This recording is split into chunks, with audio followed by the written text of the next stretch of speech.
Amici, un saluto dall'intrattenitore che vi tiene per ore, il buon Jack Leone Max, e oggi partiamo con la mia prima flop 10 2025, cioè dell'anno. Cioè io non sono abituato a fare queste classifiche, ma mi piace farle perché ho giocato tante cose quest'anno e ripeto, non sono giochi usciti nel 2025 necessariamente, anzi quasi nessuno lo è, probabilmente paio, e per il resto comunque sono giochi che non considero necessariamente brutti, non lo sono brutti, sono giochi che hanno deluso me per qualche aspetto e alcuni di questi mi sono anche piaciuti. Fra Caline io boia, sono prese in arrivo, Ma che uniti cazzo? senza Ma è- noia. Jack and Joey Max. Oh boia! La forza è piena. Visto? Ha perso la testa per me. Di speranza. Boia! Tutti Ma non l'ha registrati fatto in una ascoltare. stanza. 4 su 5, infallibile, no, me l'ascoltavo lo stesso. Sono stato io.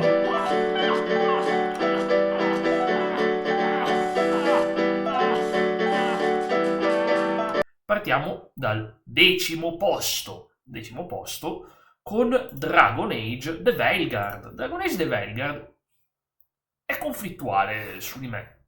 È un gioco che è stato criticato forse anche troppo. Sì, ha dei dialoghi scritti male, ha dei bei momenti di trama. Io l'ho platinato, vuol dire che mi sono dedicato su PlayStation 5 sul gioco. Mi è piaciuto abbastanza da dedicare il mio tempo per platinarlo, però trovo ridicoli alcuni dialoghi, alcuni momenti veramente imbarazzanti che invece di essere rappresentativi come dovevano essere, giustamente, non sono stati così, sono stati proprio ridicoli, quasi comici, ridicoli, veramente. Cioè, i dialoghi sono proprio pessimi alcuni, e poi per il resto è un gioco che, se voi conoscete la saga di Dragon Age, là è molto più soft. Non si vede che sia soft nel senso che sia un gioco per ragazzi, nel senso è un gioco crudo, sacrifichi i personaggi, sei obbligato a perdere qualcuno e anche personaggi che potrebbero piacerti. E quindi insomma, io lo dico, è un bel gioco, ma è un gioco con dei difetti evidenti, dei difetti che non ci puoi proprio fare nulla. E quindi insomma lo metto al decimo posto perché comunque è uno di quei giochi che mi sono piaciuti, ma non abbastanza da raggiungere la top e non abbastanza da essere neutrale. Mi ha dato un'impressione molto forte e quindi comunque lo metto in lista. Ripeto, non è un gioco veramente terribile, lo ripeto ancora una volta, perché poi comunque molte scelte, tu pensi, cavolo, ma avranno delle conseguenze? No, ma in realtà no, cioè molte scelte, sì, ma fa lo stesso. Vabbè. Tipo, hai un momento, non voglio fare spoiler, non farò spoiler in questa top, questa flop, praticamente c'è un punto in cui tu devi sacrificare, come dire, una zona provvisoriamente e tu pensi, beh, quella persona là ti risentirà a vita per non averla scelta. No, un po' di tempo, poi amici come prima, e si ride e si scherza. Vabbè. Cioè, non lo so veramente. Ci sono delle scelte che dici, vabbè, è un po' strano qua, è un po' strano. Hanno voluto fare un po' di buonismo eccessivo perché tu poi anche hai un rapporto conflittuale con il villain, uno dei villain, che poi non è proprio il villain, nel senso è complicato, il villain è una sorta di piaga oscura che si forma, creata da qualche arcidemone, insomma è anche abbastanza interessante, ma sembra scritta da un bambino di 5 anni, sembra scritta, sì, l'arcidemone è cattivo, fa uscire la piaga oscura, queste cose qua, non è perfetta, secondo me non è perfetta per niente, però ripeto è carina su alcuni momenti e c'è un personaggio molto conflittuale che ripeto è il classico personaggio che ti fa da specchio dei difetti. Questa cosa è bella, così in inglese si chiamano fodder characters. Fodder characters sono personaggi che riflettono il tuo percorso e vedendo in loro una differenza capisci il percorso che stai facendo te. Sono fondamentali, ma a parte quello veramente a poco mordente, però ripeto l'ho platinato perché è un gioco che mi è piaciuto talmente tanto che volevo dedicarci il mio tempo e quindi insomma al decimo posto abbiamo questo Dragon Age The Veilguard che probabilmente temo sarà l'ultimo della serie dopo l'insuccesso che ha avuto. Nono posto andiamo con Arcade Paradise. Questo è un gioco che aspettavo di giocare tantissimo. Immaginatevi un gioco pieno di arcade, bellissime idee per chi vuole tornare in sala giochi. E io l'epoca della sala giochi ho visto solo la parte finale, ho vissuto solo quando quelle belle sale si trasformavano in luoghi dove spendere soldi per altri motivi che non erano più videogiochi, e non entrerò nel dettaglio per le regole di YouTube, ma non so, io volevo un bel gioco, una bella sala giochi intensa. Il gioco ti fa partire in una lavanderia. In una lavanderia, vabbè, che problema c'è? Dai, quanto dura? Un'oretta? Sì, dura un'oretta, ma è un'oretta brutta? È un'oretta brutta? È un'oretta pesante. Il gioco in sé non è male, le idee sono belle, ma c'ha dei mini giochi, mini comandi, anche lì solo in lavanderia, che uno di quelli mi aveva bloccato il gioco, non riuscivo ad andare avanti, ricaricavo, ero bloccato. Io non so se sarà il controller o cosa, ma ripeto, mi ha fatto impazzire. Io dico, ma scusami, vuoi far giocare un gioco di arcade, ma non fammi partire in lavanderia, o fai la cosa che sei in lavanderia, boh, finisci dopo una sequenza introduttiva e vai nel cuore del gioco. Non fammi il prologo della lavanderia che vai a raccogliere i panni, stendi la roba, ma no ragazzi, no, cioè è troppo stroppia. Per il resto poi comunque il gioco non è che si sia ripreso in maniera eccellente. Alla fine gli arcade, sì, quando giochi a questi dici sì, ma perché non gioco a un vero gioco arcade, visto che comunque esistono tantissime collection, Castlevania, Mega Man, che beh, non erano arcade, però ci sono tanti altri collection di giochi validi, quindi sì. Poi comunque non è che quei minigiochi sono tutti belli, e ripeto, è l'intro che mi ha dato veramente un fastidio tremendo. Non è un simulatore realistico di arcade. A sto punto sono rimasto lì. Voglio dire, sta cosa GTA 5 quasi te la fa meglio, GTA 5 online che hai la tua sala, quasi te la fa meglio, e quindi vuol dire che, non lo so, non lo posso promuovere, non è un gioco brutto, ma non lo posso promuovere.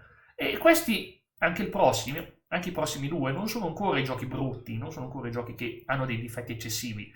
Alcuni di questi potrebbero veramente piacervi tantissimo. Arcade Paradise è un gioco che può piacere ai nostalgici o alle persone che amano questa atmosfera retrowave, con le musiche appunto retrowave, insomma, può piacervi. Cioè, non è che la mia opinione deve convincermi a non giocare un gioco, non è questo lo scopo, di raccontarvi la mia avventura in questo 2025.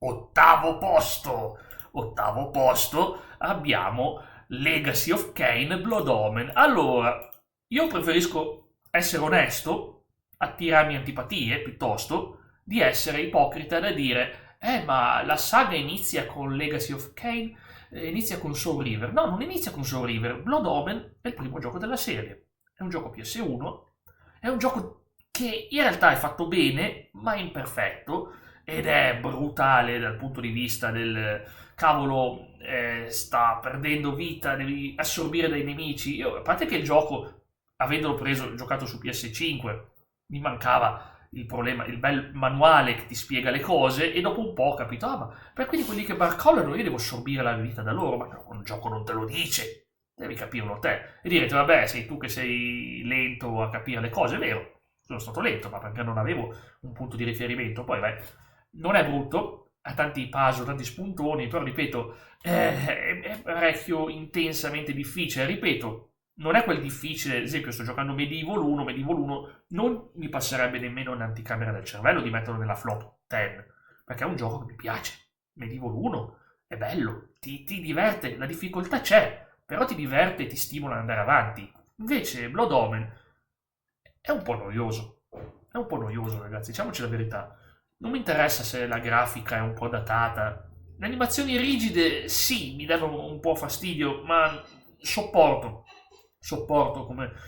come adoro il primo Resident Evil, che ha tanti problemi di animazioni rigide, e il primo Silent Hill lo adoro anche quello lì però cammini che sembri un legno. Per il resto diciamo che non lo so, l'atmosfera si perde un po', sarà perché è una remastered questa di Blood Omen, che non è una remastered vera, non lo so, è deludente, diciamo. Si poteva fare di più, si poteva fare molto di più, migliorare i comandi, spiegare, fare un tutorial, assorbi l'energia dei nemici, queste cose qua, ma non c'è. E a un certo punto mi sono stufato. Era un gioco che volevo portare dall'inizio alla fine, perché io ho tanta voglia di dedicarmi alla remastered di Soul River, ma non posso far finta che non esiste Blood Omen, non posso. esiste e non è quel grandissimo gioco, però ha degli elementi che mi piacciono, capite? Sto ancora parlando di giochi che sono belli, sono giochi fatti bene ai tempi. Fu un buon gioco, non un gioco ottimo, le recensioni lo davano circa sul 7,5, non penso di più, ma 7, 7,5, ma comunque ripeto, un buon gioco, che però, ripeto, diciamo che è invecchiato male. È una cosa terribile. Se siete cresciuti con quel gioco, lo amerete alla follia. Se non siete cresciuti con quel gioco, siete come me, dovete dire, è un gioco decente, ma è un gioco che però, dal punto di vista personale e soggettivo, mi ha deluso, perché faticavo troppo e mi innervosivo e non voglio giocare per innervosirmi. Mi innervosisco sempre, perché ovviamente vivo i giochi a petto, quindi insomma, e diciamo che è stato un gioco che mi ha lasciato quell'amarezza dentro e non ho bisogno di aggiungere altro. Comunque non è proprio pessimo, assolutamente, ci mancherebbe altro. Numero 6, qua mi cadrà un martellone addosso da parte dei fans. Hogwarts Legacy. Come l'ho pronunciato? Hogwarts Legacy mi fu consigliato caldamente da diversi utenti, ma sai, è un gioco open world, bellissimo, con la magia, bellissimo, le cose che piacciono a me, open world, magia, incantesimi, poter volare, ma i puzzle ambientali di quel gioco, e poi la trama, ma che... sei uno studente in una classe, ci sono qualche cosa cattiva qua e là, ma non ti dà quello stimolo. Potevi farlo fare di più, potevano fare una bella trama, una bella scontro fra luce e oscurità, qualcosa di... non lo so, potevano fare veramente delle belle cose. Potevano dare un sistema anche addirittura a scelta di farti vivere quale evoluzione vuoi. Sì, ti fa scegliere la casata, ma alla fine cosa serve, a parte una sequenza iniziale dove incontri i membri della tua casata? Cosa serve? Niente. Cioè, capite? È un gioco che ha un potenziale. Se fanno un 2 avrò un hype incredibile, perché col 2 possono fare tutto quello che l'1 non ha. È un bel gioco, merita gli apprezzamenti che ha, ma mi ha deluso dal punto di vista che dico, ma mi annoia. Vai nella scuola e lì dici, c'è sto enigma, non lo puoi risolvere perché non hai ancora l'incantesimo, o c'è sta porta con su dei simboli da tutte le parti e dici, ma che devo fare qua? Ma chi me lo spiega? C'è un indizio qua di capire come funziona questo enigma? Ma c'è l'indizio? C'è sicuramente, ma non ho capito. Vedo degli occhi, vedo dei simboli e dico, vabbè, e non si sa sbloccare. Mi servirà l'incantesimo, non mi servirà l'incantesimo. Ha delle cose molto belle, bisogna dirlo. Certi incantesimi di quel gioco sono uno spettacolo, ti illuminano la strada, ti fanno spostare i nemici. È veramente bello. È veramente una cosa incredibile. Io veramente su tante cose quel gioco lì è spettacolare per gli occhi e anche a livello ha delle meccaniche di gameplay belle. Quindi assolutamente non posso dire un gioco brutto, non mi permetterei mai. Però devo dire la verità. Mi è piaciuto? No. Ho lo stimolo ad andare avanti? No. Ho già previsto chi sarà il cattivo dall'inizio? Sì. Lo so se è vero? No, non lo so ancora. Ho voglia di scoprirlo? No. E allora è un motivo per cui questo gioco rimane nella flop. Mi spiace. Come già detto, sono onesto. Per il resto, devo dirlo, è un po' cali di frame, qualcosina l'ho visto. Le missioni secondarie possono essere abbastanza noiose. Per il resto non è un gioco brutto, assolutamente. Diciamo che noia. E basta, andiamo avanti. Numero 6 abbiamo FC25.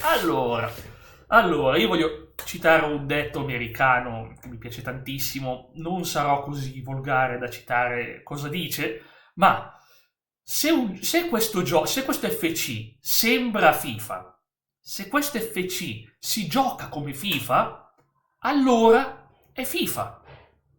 Dovrebbe essere un complimento? No! Gli ultimi... ragazzi, vi devo spiegare la mia situazione personale e capirete perché lo metto nella flop.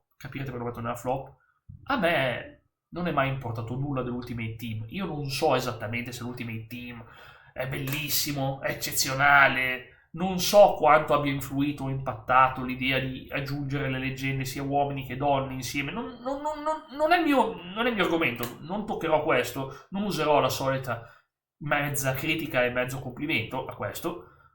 Io parlo della carriera, mi interessa ragazzi giocare il giocatore singolo, il calciatore fargli fare la carriera, oppure la squadra con i trasferimenti. È diventato sempre più monotono, ma proprio monotono nel senso che ormai fai una conferenza stampa. Ma cosa serve? Non c'è nulla. Sai già cosa dire per far salire le cose. Adesso te le hanno pure messe tutte sul lato che dice, vabbè, metto questa, mi sale amicizia con gli altri. Ma che senso ha dire ai giocatori trattarli bene o trattarli male? Trattarli male. Cioè, che senso ha dire, ma no, ma non è il tuo momento? Cioè, che senso ha? Ma è ovvio che... Cioè, è come se tu sapessi che ci fossero due scelte e una è scritto scelta giusta e l'altra scelta sbagliata. È ovvio che clicchi su scelta giusta, ma...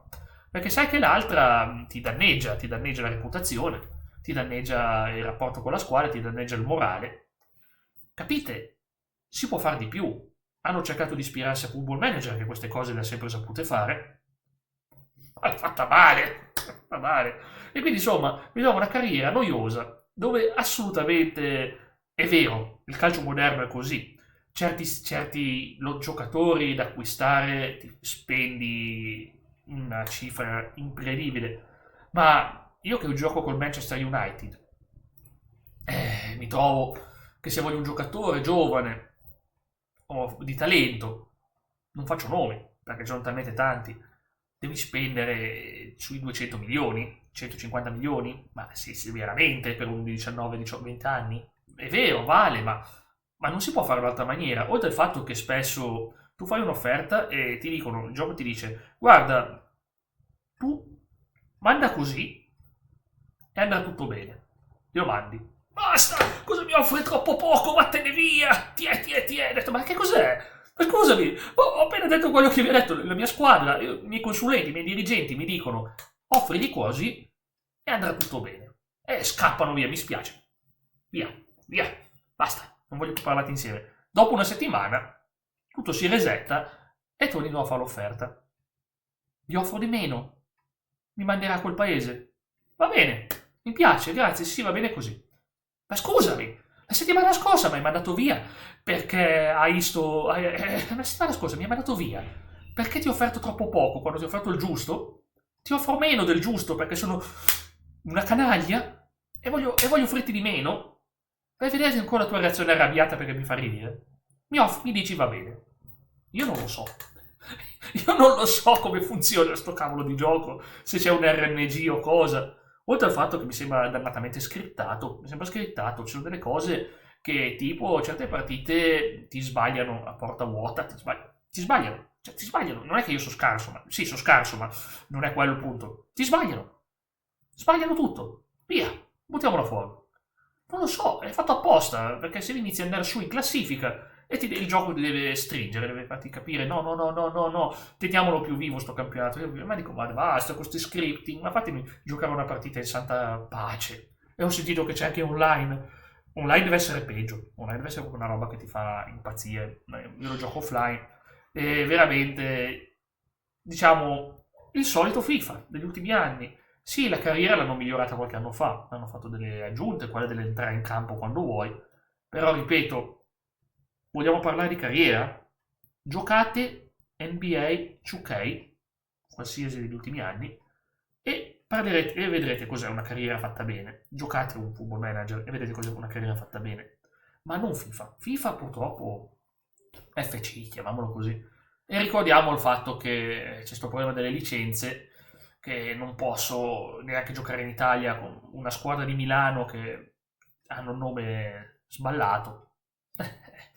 Da italiano sta cosa mi pesa, sta cosa la svaluto parecchio. È vero, adesso è tornata la Juventus che prima si chiamava con un altro nome, ma è comunque una cosa che mi svaluta tantissimo il gioco. Sono quelle cose a cui tengo. Puoi modificarla? Puoi sistemarla tu? Non è proprio così preciso il gioco da quel punto di vista. Quindi insomma, perciò per me è una grande delusione.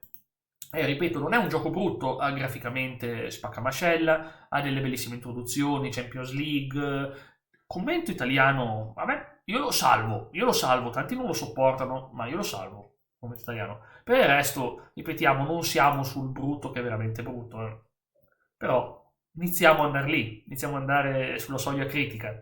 E credetemi, è una flop personale, ma qualcosa di oggettivo lo troverete, specialmente con la numero 5. La numero 5, chi vuole essere milionario, PS4, ci sono 3 miliardi di versioni di questo gioco, mi avete visto portare nelle mie live chi vuole essere miliardario PS1, col mitico Gerry Scotti, e ovviamente era bello, c'era la voce lì, era bello, e questo gioco qua è un gioco con gli avatar ti scegli il personaggio e dici, vabbè, ne piglio uno di quelli a scelta, non ti fai il tuo avatar personale, ne pigli uno di loro, spesso spenti, c'è un uomo che è una pensionata, quindi già hai sbagliato, già la traduzione italiana è tradotta da far schifo, vabbè, lì. Ma poi per il resto anche che sono dei personaggi che sono pure antipatici, c'è uno che si chiama Massimo, come me, che è arrogante a livelli estremi, non riesco a tenerlo in simpatia. Ah, certo che lo sapevo. Vabbè. E poi, per le cose belle, ovviamente, diciamo il problema grosso, DLC a manetta, DLC ovunque, guarda, il gioco ti dice, guarda, però questo non puoi selezionarle perché sono DLC. E l'ho comprati i DLC, non tutti forse, ma li ho comprati i DLC. Sì, e te li infila in una maniera un po' a caso, a volte ha fatto delle domande assurde, dice vabbè, vediamo questo DLC sui puffi, mi fa delle domande, ma che cavolo, io non lo so, ma che cosa ne so io, ho visto qualcosa quando avevo 5 anni, 6 anni, ma cosa ne so io, veramente, ma cosa ne so, e quindi insomma, per il resto sì, si può vincere, si può barare, ma quando sei in maniera onesta di solito tendi a non barare, e il fatto che non ti dà lo stesso mordente che ti dava la versione PS1. Confrontate il mitico Gerry Scotti, l'accendiamo, la tensione, la musica. Con questo, con un commento in inglese, freddo, apatico, ok, let's see. It's wrong. Bye bye. Ma che è sta roba? Cos'è? E soprattutto il grande con le bug ovunque, traduzioni scorrette, ci sono delle frasi che sono in inglese, altre che non hanno senso in italiano, e il crash del gioco mi ha crashato. Testimoni tutti gli utenti che mi seguono, mi hanno visto in live, è crashato talmente tante volte, io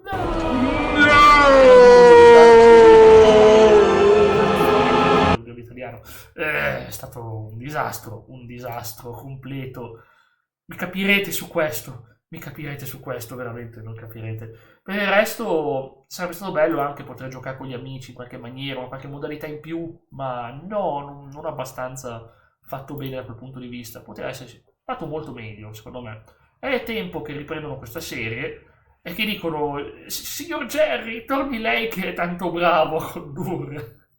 Lo pagano bene e lui torna e vediamo finalmente una buona versione, chissà. Comunque ripeto, se quando è meglio il gioco PS1 di quello PS4 PS5 c'è un problema, c'è un serio problema, e allora è il mio numero 5. Sono onesto, come già detto. Va bene, e preparatevi che quei prossime opinioni, alcune mi darete d'accordo, se troverete d'accordo con me, altre le troverete controverse, ma è completamente, ripeto, soggettiva. Numero 4, Wuthering Waves. Allora, i gacha game sono un genere altamente in voga oggi perché sono estremamente comodi da entrarci dentro. Entri, hai già dei bonus iniziali, hai già qualcosa di pazzesco. Wuthering Waves è uno dei tanti 3000 cloni di Genshin Impact, cioè con la grafica di Genshin Impact, con lo stile di Genshin Impact, con i personaggi alla Genshin Impact, con le interfacce alla Genshin Impact, con i gacha di Genshin Impact, con il sistema di regole alla Genshin Impact, che non sono Genshin Impact. Genshin Impact non mi permetterei di metterlo in lista, perché è un gioco che io ho visto tanta gente tanto felice che continua a giocarci allegramente, anche se Wuthering Waves mi ha stufato subito, ma i cali di frame rate che ha quel gioco, è bello graficamente, dici, è pure meglio di Genshin Impact, ma c'è dei cali di frame rate clamorosi. È stato un gioco che doveva essere una rivelazione, sì, è quando è uscito sulla PlayStation 5. Quanti l'hanno giocato? Quanti l'abbiamo provato? In tanti. Wuthering Waves non è brutto, ma è un gioco che non ti dà quello stimolo, oltre che la trama è una banalità incredibile. E poi, sapete, io giocando con le voci in giapponese mi son beccato praticamente Cacciaro, che è il personaggio che mi è uscito 5 stelle, sono fortunato, personaggio che assomiglia a Sephiroth, ha la spada di Sephiroth e ha la voce il doppiatore giapponese di Sephiroth.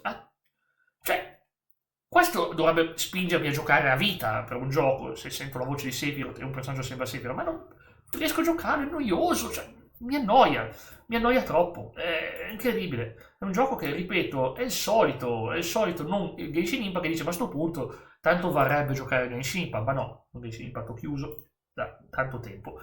E quindi insomma, poi il resto della narrativa fa talmente schifo, lo sanno anche loro, che ci hanno messo la cosa skippa. Sentiti libero di skippare. Io ho detto, io mi rifiuto di skippare la narrativa dopo 5 minuti. Basta! Cos'è sto dialogo noiosissimo? Via, via! Non ce la faccio più. Non ce la faccio più. Poi, vabbè, ripeto, per il resto, non lo so, non è quel gioco impattante che avrei voluto, quel gacha rivoluzionario, o quel gacha che prende a cuore i giocatori e li rispetta dicendo sì, ma non siamo qui per spilare soldi. Ma non è neanche quello, purtroppo. È il solito gacha. Mangia, mangia. Per il resto ci sono gacha migliori, se proprio bisogna scegliere. Andiamo avanti. Numero 3, The Blue Prince. The Blue Prince è un gioco che è uscito con delle recensioni eccezionali e dato il day one su PlayStation 5, io ho detto, cavolo, un puzzle game innovativo, emozionante, avvincente, una lore che si costruisce un po' alla volta. Che hype, ragazzi, che hype. Ragazzi, che hype. E invece è un gioco altamente basato sull'RNG. Ovvero, tu sei questo principe blu, in una storia c'è il principe blu e il principe rosso, il solito parallelo, avete presente in Giappone, l'Oni rosso, l'Oni blu, vabbè, non è che dovete per forza saperlo, comunque è il contrasto classico dei colori, e devi capire la tua storia, devi capire quel castello, in cosa consiste, è affascinante, la trama è affascinante, mi intriga tantissimo, però il gameplay, tu devi costruire le stanze, però il problema è che poi non è che hai una... Cioè, talmente l'RNG è alto che tu dopo un po' ti ci perdi, o ti prende o non ti prende. Nel mio caso mi ha stufato subito, è molto lento e soprattutto ho sprecato la mia run. Io non volevo sprecare la mia run, che poi ti fa partire da zero, di nuovo dall'inizio, dalla hall, e devi ricominciare da zero. È una cosa che non voglio fare la seconda volta, e quindi dico, basta. Numero 2, MotoGP 25. E qua mi duole il cuore. MotoGP si vede che è un gioco ad alta produzione italiana. È una serie che ho supportato tante volte, ma hanno deciso anche loro di dedicarsi al famolo simulativo, sempre più simulativo. Simuliamo questo, inizi a vedere le condizioni della pioggia, la moto ti slitta, ti va giù, scivoli e cadi qua e là. È vero, hai un sacco di opzioni che ti facilitano, ma la quality of life di quelle opzioni che ti facilitano la vita non è buona, non è controllata, perché a un certo punto è vero, tu rallenti quando devi rallentare, ma i tuoi avversari vanno più veloci e quindi inizi a essere lasciato indietro, o ti abbassi la difficoltà a un livello demenziale ridicolo da farti avere gli avversari che vanno sul carretto invece che con la moto, oppure te la giochi a testa alta e ti trovi un gioco che ha i suoi problemi. Ma io qualche MotoGP fa, cos'era MotoGP 20? Avevi le modalità storiche, avevi le piste storiche, avevi i piloti storici, e era bello, e aveva uno sbloccaggio intrigante. Questo ha una novità legata alle gare su esterno, e quindi sì, ti dà qualcosa in più, ma io voglio giocare al gioco di MotoGP, ma non mi interessa. Hai le freestyle, qualcosa del genere, non mi ricordo come si chiamano, mi chiedo scusa. Sono delle prove particolari. Mi sono ispirati molto a una delle cose più brutte che hanno aggiunto negli F1 recenti, ovvero quelle specie di prove extra. E secondo me non sono belle, non ti aggiungono nulla alla carriera, ti aggiungono solo una scocciatura e una perdita di tempo in più. Puoi disabilitarle, ma vuoi provare cos'è la novità di sto gioco? E io l'ho mollato quasi subito. Io di solito non sono uno che cede presto con MotoGP. Il 24 era tanto criticato, aveva un voto bassissimo, io ci ho giocato un bel po', finché proprio anche quello mi sono trovato un po' male, alcune piste si vedeva che non avevi la stessa gestione di altre, e in senso negativo, cioè ci vuole più quality of life, ci vuole più controllare, provare a simulare vari comportamenti dei giocatori, non solo quelli che sono tanto bravi, e soprattutto il fatto che poi online fai fatica a trovare persone. Anche i trofei non mi hanno convinto troppo, perché ci mette il coso che ti obbliga a fare le ranked se vuoi il trofeo. Io a un certo punto ho detto, ma io quest'anno ci rinuncio ai trofei. Ma a un certo punto ho detto, ma se rinuncio ai trofei rinuncio anche al gioco. Ciao. Mi spiace perché, ripeto, produzione italiana, da italiano mi fa piacere supportare, però quest'anno proprio è una roba, secondo me indecente, questo MotoGP è stata una delusione assoluta. La prima gara che ho fatto mi sono beccato sulla mia pista amata, quella del GP d'Austria, che è la mia pista preferita, Red Bull, praticamente subito a scivolare sulla pioggia. Oltre al fatto che è meno intuitivo, i giochi di F1, quando c'è la gestione che inizia a piovere, ti prevedono subito un ingresso in box, cambiare le gomme, e questo non mai, sei partito lì e sei fregato, ripeto, la dovevi gestire dall'inizio, altrimenti ciao, ripeto, non è proprio il massimo, ci sono tante cose che si possono risolvere, io ripeto, non voglio essere negativo, voglio essere costruttivo, il prossimo MotoGP può essere un grande gioco, ma per favore, tanta quality of life, anche se non potete metterci le licenze vecchie, anche se sarebbe una bella cosa, la quality of life è la cosa più importante. Io, ripeto, boccio questo gioco a livello personale, è anche un po' oggettivo, se vedete i voti, non se la cava molto bene, ma, ripeto, è ancora tutto sistemabile, perché comunque il cuore c'è, la passione c'è, e soprattutto sono sempre bei giochi, se fatti bene, vanno controllati meglio, in post-produzione vanno controllati e risolti i difetti. Se si fa quello,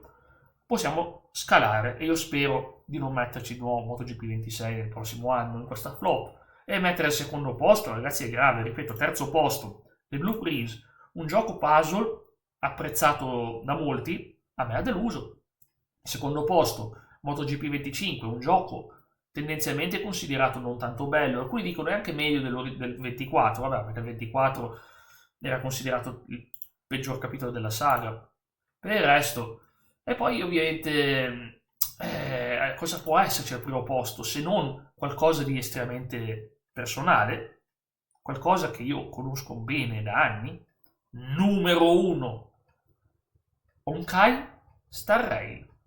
Ho 300 ore su questo gioco, non sono uno che prova il gioco e dice basta, gaccia. No, parliamo di un gioco che io ho adorato tantissimo, ci ho dedicato un sacco di tempo.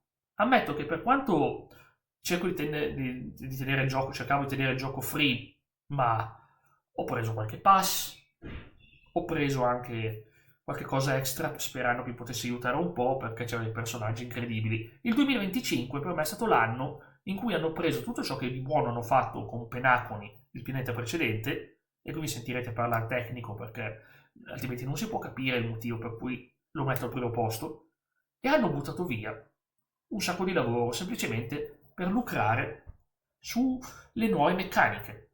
Avevamo i personaggi break fortissimi, io sono riuscito ad arrivare a un team pazzesco con Rappa 5 stelle e Juan May 5 stelle che si uniscono e insieme creavano l'apoteosi del break system. Nel 2025 con Amphoreus, il nuovo pianeta, hanno distrutto tutto ciò che di buono c'era nel break. Oggi potete vedere le tier list, il break è morto, non fa più niente, non fa più danni, non ti aiuta più a vincere i contenuti tossici, che sono quelli che danno un bel po' di gemme, e quelle gemme lì ti servono stelle, non gemme, per prendere personaggi, per sperare di prendere personaggi. Perciò Honkai secondo me è peggiorato. Hanno aggiunto tanti minigiochi e è peggiorato per il fatto di queste meccaniche, ma soprattutto se anche vogliamo ignorare il fatto che il gioco ti dice ma tanto devi puntare sui personaggi nuovi, lascia perdere quel vecchiume che è uscito un anno fa, vecchio personaggio, via, tranne ovviamente se è Robin, che quella è sempre perfetta, no, quella è sempre la numero 1 e io non ce l'ho. E allora passiamo ad Amphoreus. Amphoreus è il punto di svolta dove un gioco già che stava andando su dialoghi molto molto molto prolissi è andato sui dialoghi che per me potranno smentire quanto vogliono, per me sono scritti dalla IA, dialoghi lenti, ripetitivi, con terminologia complessa che sono noiosi, cioè ci sono dei flashback, non ne puoi andare avanti così, non puoi. A un certo punto anche loro hanno fatto come Wuthering Waves e hanno detto c'è il tasto skip, ti spieghiamo in 3 righe cosa succede in questa scena. E ripeto, non stiamo parlando di una scena chiave, stiamo parlando del fatto che magari tu devi parlare con un personaggio, che ne so, incontri, devi parlare con 3 personaggi e questi 3 personaggi hanno 3000 linee di dialogo. 3000 linee di dialogo.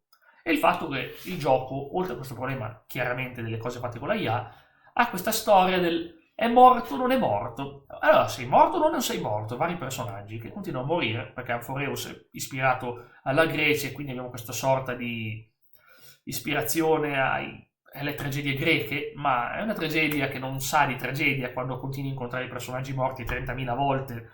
Oltre al fatto che ha dei plot twist, uno bello, purtroppo prevedibile a un certo punto, ma uno bello, e gli altri inutili. E altri inutili, ma soprattutto il fatto che poi continui a fare versioni extra dei tuoi personaggi, perché non puoi dimenticare i personaggi che ti hanno accompagnato, devi fare una terza versione di Daneng, una terza versione di Marzo, che adesso ha anche un nome finalmente.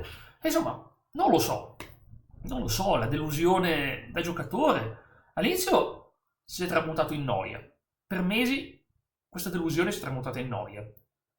Dopo la noia, la mancanza di stimolo, e questo è un problema che Honkai ha spesso, ti divori il videogioco del momento. C'è stato uno che ho adorato, un gestionale bellissimo di un Luna Park, qual è stato il punto più alto raggiunto quest'anno, un minigame molto più divertente di quello che ti dava la trama, e per il resto questi grossi problemi del passare ma non c'ho più voglia, adesso c'è una crisi grossa, gaccia che chiudono e non ti concludono la trama. Tu con Honkai sai benissimo di non essere neanche a metà trama, tu sai benissimo come giocatore che Honkai sta andando bene, come vende bene, fa cose buone, perché la gente per andare avanti bene, per non farti pestare di botte dai nemici, nelle cose anche più competitive devi spenderci dei soldi. Ce la fai da free, giocatore free, non ce la fai più stare dietro a tutto quello che c'è, perché i personaggi hanno molte combinazioni fra di loro. Io a un certo punto ho iniziato e ho detto non spendo più un soldo su questo gioco, ci provo, e proprio perché non spendevo più un soldo su questo gioco non riuscivo più a ottenere abbastanza. Sono passato da un team bellissimo che dominava a un team che è invecchiato nel giro di 6 mesi e non faceva più un tubo di danno, non faceva più niente, morivano. Ed è un vero peccato, perché, ripeto, è un gioco che ho amato, è un gioco che a livello di trama, se dovesse esistere una versione non gacha, cosa che non penso uscirà mai, sarebbe bellissimo. Il gameplay è molto bello, da fan di Persona 5 ci assomiglia tantissimo al sistema di Persona, con questi attacchi a turni e l'attacco speciale fatto benissimo, è bello, è tutto molto bello, però hanno aggiunto delle meccaniche che proprio hanno distrutto il gioco, oltre a rendere noiosissimo sto pianeta, bellissimo, perché io ho fatto degli screen clamorosi. Amphoreus è il paradiso di chi ama l'antica Grecia, anche un po' di terme romane ci sono di ispirazione, ma è deludente e io ho perso completamente ogni voglia di giocare, e non ci sarà un Honkai Star Rail nella Flop 10 2026, non ci sarà neanche nella top, semplicemente per un motivo: ho smesso di giocarci. È il più grande dramma personale perdere la voglia di giocare a un gioco dopo 300 ore. Un disastro. Il gioco piace ancora a tantissimi, molti non saranno d'accordo, alcuni avranno anche amato Amphoreus e diranno vabbè, adesso è finito, si va oltre. Ma ormai ho capito come vanno le cose vanno che da giocatore free sei limitato, sei bloccato, ed è un vero peccato. Ovviamente sono partito subito con la flop 10 del 2025, così da poter essere più ottimisti la prossima volta, fare una bella top 10 del 2025 nel prossimo video e anche fare qualche menzione speciale e raccontare un po' i giochi che invece meritano di essere raccontati in positivo. Però ripeto ancora una volta, le mie opinioni sono altamente soggettive, non prendetevela con me se un gioco che adorate, Honkai, FC o qualsiasi altro si trova in questa lista. È solo che io, ripeto, preferisco essere onesto che ipocrita. Non ci vado a mettere Concord che non ho giocato perché sta nella lista dei peggiori giochi, giustamente. Non lo vado a fare. Vado a metterci quello che io veramente ho giocato, ho provato e mi ha deluso. Però, ripeto, alcuni giochi di questa lista non sono brutti. Ripeto, giochi come Hogwarts Legacy a molti di voi piaceranno da impazzire. Alcuni miei utenti adorano Hogwarts Legacy. Dragon Age The Veilguard a me è piaciuto, però mi ha deluso parzialmente. Infatti l'ho messo solo al 10° posto. E ripeto, quello che si può sempre vedere quando ci sono dei giochi che non ti piacciono, quando ti deludono, è che si può sempre far meglio la prossima volta. Ma ditemi le vostre. Mi piacerebbe sentire quali giochi vi hanno deluso. Non importa quanto belli, quanto la critica gli dia 90 più, che siano giochi come il Blue Prince che sono usciti come il messia dei videogiochi, che poi in realtà non si è rivelato tale, ma vabbè, ditemelo voi. Mi piacerebbe sentire i vostri commenti e replicare e sentire le vostre, avere un dialogo con voi. Sono d'accordo. Mi va bene anche che non siate d'accordo con me, è giustissimo. La soggettività è quella. Il fatto di fare una classifica soggettiva almeno è personale. Non è qualcosa di io pretendo che la mia opinione sia giusta. No, la mia opinione può essere sbagliata. Però c'ho delle cose che penso che però mi riguardano personalmente. È tutto qua. Lo so, sono stato molto discorsivo. Abbiamo fatto 40 minuti, ma secondo me ne vale la pena. Quando si parla di videogiochi, quando si parla di una passione, si parla. Grazie a tutti. Vi auguro buona giornata. Spero di ricevere un vostro feedback su questo. Grazie. Alla prossima. Da Jack Leon e Max. Ciao.